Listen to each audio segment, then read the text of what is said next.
Everything in our age has, when carefully examined, this fundamentally undemocratic quality.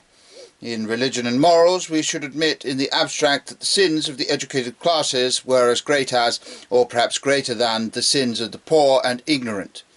But in practice, the great difference between the medieval ethics and ours is that ours concentrate attention on the sins which are the sins of the ignorant, and practically deny that the sins which are the sins of the educated are sins at all.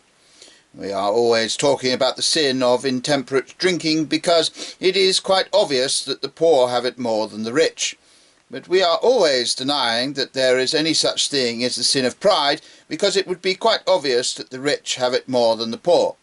We are always ready to make a saint or prophet of the educated man who goes into cottages to give a little kindly advice to the uneducated.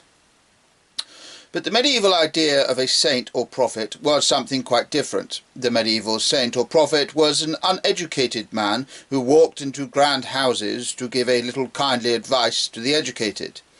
The old tyrants had enough insolence to despoil the poor, but they had not enough insolence to preach to them. It was the gentlemen who opposed the slums. It was the slums that admonished the gentlemen. And just as we are undemocratic in faith and morals, so we are, by the very nature of our attitude in such matters, undemocratic in the tone of our practical politics.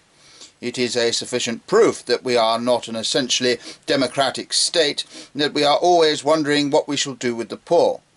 If we were democrats, we should be wondering what the poor will do with us. With us, the governing class is always saying to itself, what laws shall we make? In a purely democratic state, it would be always saying, what laws can we obey? A purely democratic state, perhaps there has never been. But even the feudal ages were in practice thus far democratic that every feudal potentate knew that any laws which he made would in all probability return upon himself.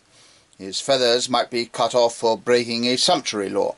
His head might be cut off for high treason.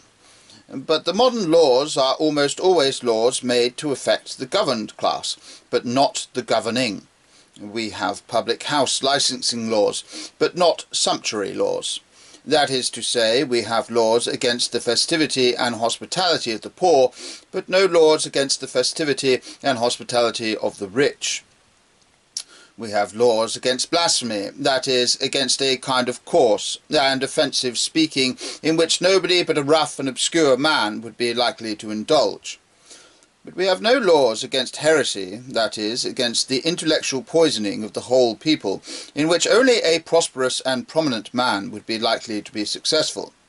The evil of aristocracy is not that it necessarily leads to the infliction of bad things or the suffering of sad ones. The evil of aristocracy is that it places everything in the hands of a class of people who can always inflict what they can never suffer. Whether what they inflict is, in their intention, good or bad, they become equally frivolous. The case against the governing class of modern England is not in the least that it is selfish.